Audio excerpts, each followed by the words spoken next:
The Rookie of the Years were announced tonight. Nolan Arenado goes platinum. The latest rumors on one of the Cardinals' possible catching targets. Is there another reunion in the works between the Cardinals and another former fan favorite player? And one of the Cardinals' top prospects has been named Pitcher of the Year in the Arizona Fall League. All of this on today's episode of Locked on Cardinals. You are Locked on Cardinals, your daily St. Louis Cardinals podcast, part of the Locked on Podcast Network, your team every day.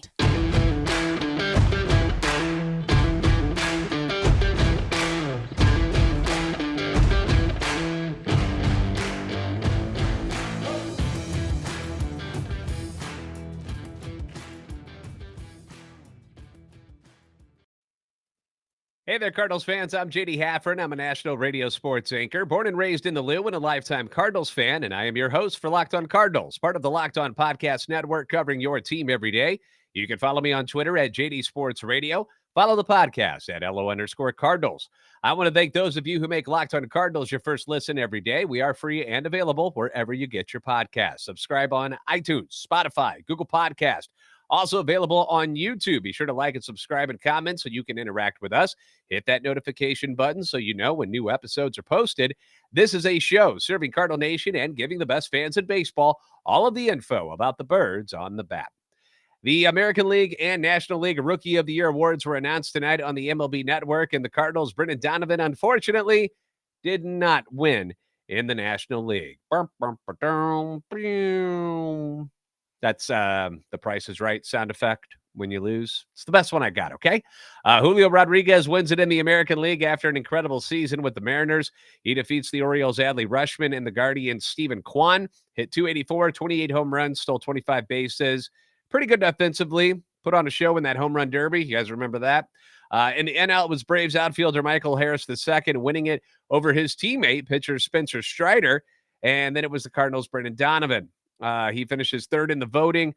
No first or second place votes, but 22 third place votes. I mean, I was shocked when Donovan was even a finalist, so I'm not all that upset about this at all. He's got the Gold Glove. He can hang his hat on, and we certainly are looking forward to seeing his progression next season. As of right now, he's the likely starting second baseman for the team next year. So glad to see what Donovan can do in the future. Now, there's no doubt who the starting third baseman is for the St. Louis Cardinals, and there's also little doubt at how amazing he's been over at the hot corner defensively. But if you had any reservations about it, talking to you, Pittsburgh Pirates fans who were so upset that Nolan Arenado won the Gold Glove over your precious Ke'Bryan Hayes, hopefully the fact that he just won his 6th consecutive Platinum Glove will help sway your doubt. Arenado, 10-time Gold Glover now. He's won it all 10 years that he's been in the league, captured his 2nd Platinum Glove as a Cardinal after ranking 4th among all qualified position players in defensive runs saved with 19. He was tied for 7th in outs above average with 15. Previously won 4 Platinum Gloves as a member of the Rockies. With this win for Arenado, being that he's a St. Louis player now, a St. Louis player has now claimed the NL Platinum Glove 6 times in the 12 years of its existence. Catcher Yadier Molina was a 4-time winner. Speaking of Molina, if you haven't heard, the Cardinals, they're in the market for a catcher. You might have seen this online somewhere. Been pretty much the talk of the town in St. Louis. And if you haven't heard, they might be after a guy named Sean Murphy. Okay, possible target is Sean Murphy from the Oakland A's. He's one of them. There's a few of them out there, but we're going to focus again on Sean Murphy today because I've got the latest rumors on where he could be landing. There's some other people or teams, I should say, not just people, but other teams getting involved in this attempt to pull Sean Murphy out of Oakland. So I've got that coming up. And Ken Rosenthal drops a bit of a bomb tonight about another possible reunion between the Cardinals and a former player. We'll talk about all of this coming up on Locked on Cardinals. Now, BetOnline.net. If you haven't been there just yet, you should do yourself a solid. Head on over there because it is your number one source for sports betting information. Stats, they got them. News, it's all over the place. And analysis. BetOnline.net, number one source for all of that. Get the latest odds and trends for every single professional and amateur league out there, from football to basketball to soccer and esports. They've got it all at BetOnline.net. They're always the fastest and easiest way to get your betting fix. Monday Night Football going on tonight. NFC East divisional battle between the undefeated Philadelphia Eagles and the Washington Commanders. The Eagles kind of been cruising through the league. They've had a couple of tough games, I guess, but Jalen Hurts has been incredible at quarterback. A.J. Brown, who they got from the Titans in a trade, is their top wide receiver. He's been awesome. Miles Sanders at running back, got a strong defense. Only unbeaten team remaining in the National Football League. They beat the Commanders back in Washington on September. Well, it was back in September. I think it was the 25th was the date on that one, but they ended up beating them 24-8, kind of dominated them. 11-point favorites tonight at home. If you're able to get money in on that one, probably, just looking at it, it would seem like it'd be a good bet that they would win by 11, but that's up to you. If you felt good about it, hopefully you got some money in on that. If you didn't like that huge line of 11, you go with the Commanders instead. But seemed kind of like a layup in my eyes of a win for you tonight. But it's why they play the games. I know that the Eagles scored right away, and then the Commanders answered right back. So last time I checked, it was 7-7. So that's why they play the games. Head to the website today, or you can use your mobile device to learn more about all of this. BetOnline, where the game starts.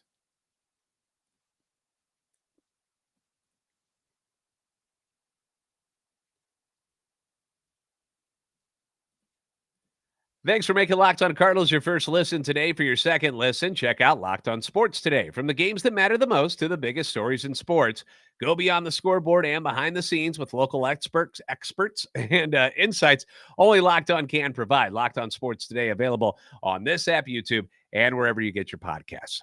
Okay, so let's talk catchers, specifically Oakland A's catcher Sean Murphy.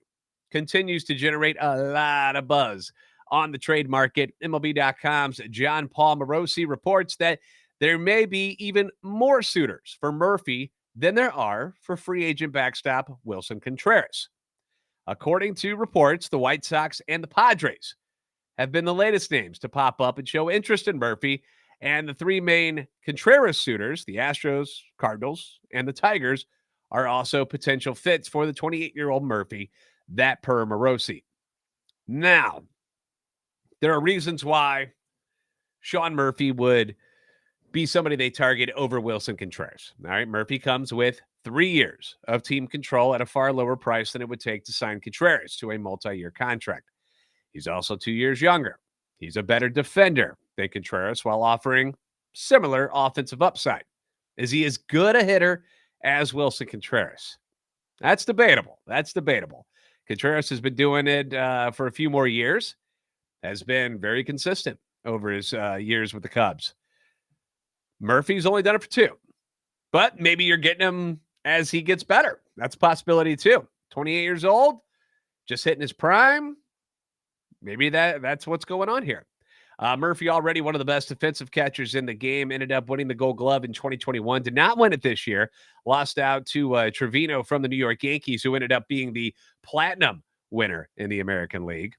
But one of the best defensive catchers. He's got elite pop time and pitching framing metrics. Posted a 120 OPS plus the plate in 2022. He's very, very good. And why would the A's be trying to get rid of somebody like this? Why are they unloading somebody who apparently is very, very good at his position and isn't super expensive and isn't old? Well, he's arbitration eligible for the first time this offseason, which means he's about to become increasingly more expensive. Oakland also has one of their top prospects, Shea Langoliers, as a guy who's ready to go. He was up on the team this year, was a key piece in that Matt Olson trade, and he's ready to roll. And, you know how the A's are. They're not going to pay one guy a lot more money than a cheaper, younger guy who they're really excited about already. It's not like he's, prospect number 22 or something like that. He's their top guy. They like him a lot. And if you didn't see the episode that I did with Locked On A's host Jason Burke, you can view that. We did that on Friday, talking about more in depth about why the A's are going to move on from Sean Murphy. And he was very honest about what he thought was going to happen. He mentioned a couple of other teams that he thought would try to pry Sean Murphy away, but he said that he's felt that Murphy was going to be a Cardinal. He said the reasons behind this, he likes the Cardinals prospects. He likes them a lot and just felt that the Cardinals were the best trade partner with the A's. He has an absolute love affair with shortstop prospect Mason Wynn, who I don't think the Cardinals want to move whatsoever. I feel like everything I've read is that Jordan Walker, Mason Wynn, those are kind of the untouchables. Everybody else, you could probably get your hands on. But if you already like Tommy Edman at shortstop, and you've got Donovan at second base, and you got Gorman right there as well, doesn't that make Wynn more expendable? I mean, think about it. You got Tommy Edman, who probably could have won the Gold Glove at shortstop if he had played the whole season there this year. He gets you about a 265 average. He's going to hit you, 12 to 15 home runs. Stolen bases, great. Like, why do you have to move on from that? Is Mason Wynn that much better than what you have at Tommy Edman? Do you think he's going to do that much more? So if you can move Wynn and then get your catcher, who's going to be your catcher for what you think will be at least the next 3 years, maybe 7 years total if you sign him to an extension or something, wouldn't that be worth it? I mean, catching position is very important. And I don't want to overvalue the prospects, and I know all teams do, but Jordan Walker, in my eyes, is the one, like, the more I go over it, is the one that is like 99% untouchable. Like, it would take like a Mike Trout type of trade, right, for the Cardinals to move on from Jordan Walker. So if the Cardinals trade Wynn for Murphy and then go and spend money on, say, guys like Carlos Rodon and a JD Martinez to be your DH, would you be that upset that they moved Wynn to do that? If you ended up getting Murphy, Rodon, and JD Martinez this offseason, and the biggest name you gave up was Mason Wynn, would you really be that upset? I mean, Wynn is a double-A ball player. He hasn't gone to Memphis yet. We don't know if he's going to succeed there this year. What if he doesn't? I mean, he's good. He's got a lot of potential. But looking and just kind of connecting the dots, they don't think he's going to be up on this team for at least another year, maybe 2 years. Are you willing to burn those years with Arenado and Goldie on your team, hoping he's the guy that you hope he will be? And again, you've already got a very good shortstop in Tommy Edman, who gives you the elite defense, the double-digit home run power, 30 stolen base speed, switch hitter. What's not to like? Like, are you that upset about Brendan Donovan and Nolan Gorman at second base that you want to hang on to Mason Wynn and not get a Sean Murphy using that trade chip? Personally, I would move him. If you can get him, and that's the guy you're in love with, okay? You have your heart set on Sean Murphy, and he's that dude for you. Go get him. Just go get him. Obviously, you're going to have some competition, but like looking at this, I'm like, the White Sox, they've still got Yasmani Grandal at like crazy money. So I don't know what they're giving up to get him. The Padres, they've got Nola at short. These are guys that don't absolutely need a catcher. They would like to improve their catching, but they don't need one the way the Cardinals need a catcher. Hence, they're probably not willing to give up as much as the Cardinals would. The Astros, we've talked about them going after Contreras. That seems like an Astros move, to just throw some money, get it done. They're the world champs, The Tigers, again, not good, but they've got money to burn. They could overwhelm Willson Contreras with some crazy, massive contract. I can see that happening too. But trading for Sean Murphy and giving up Mason Wynn, is it that bad? The way your team is constructed right now, is it that bad to move a Mason Wynn to get a Sean Murphy? Let me know in the comments below. Let me know what you think down there. I'm starting to, when this whole offseason thing started, I told you guys I wanted Willson Contreras right off the bat because I didn't want to have to trade prospects. But the more I think about it, but here's the thing. If you do that, if you do trade one of your top guys like a Mason Wynn, you better go spend money on an elite outfielder, DH, or starting pitching. Don't say that that's your move and that payroll is going to go up and then spend that money on something else that's not really that big a deal. Like, you better make a splash. That's all I'm saying. Because if you don't, you're going to be in trouble. Like, I've got something here. Up next, Ken Rosenthal mentions another reunion between the Cardinals and a former player for next season. And I do not like this idea. But I'll tell you who it is next on Locked On Cardinals.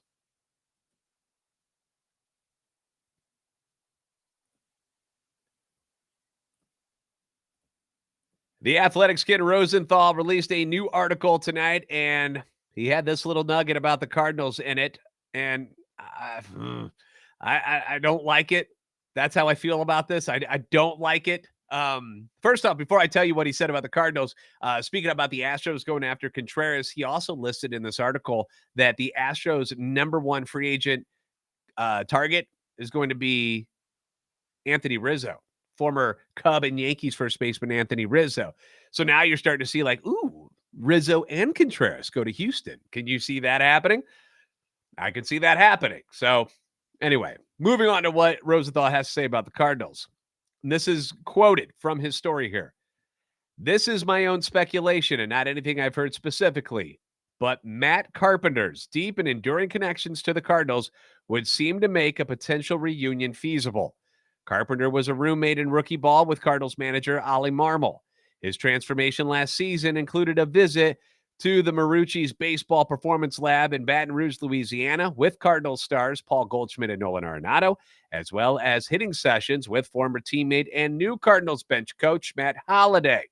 The retirement of Albert Pujols potentially creates an opening for Carpenter, who turns 37 on November 26th. And the departure of hitting coach Jeff Albert also could enhance the possibility. Carpenter did not blame Albert for his struggles in his latter years with the Cardinals, but said, quote, I just never bought into analytics like I should have, end quote. I love Matt Carpenter. Almost all of us love Matt Carpenter as a person, okay? Nothing but love for him. We thought it was awesome that he had that nice little comeback last year in New York with the Yankees before, unfortunately, getting hurt, breaking his foot. But come on, man. This is the type of stuff that pisses Cardinal fans off. All right? I'm going to just put it out there for you. That dude played 47 games last year. And yeah, had an awesome stretch in June and July. And he hit really good. But you can't tell me that you think hitting in Yankee Stadium is the same as hitting in Busch Stadium. The Yankee home field advantage for left-handed hitters is ridiculous, okay?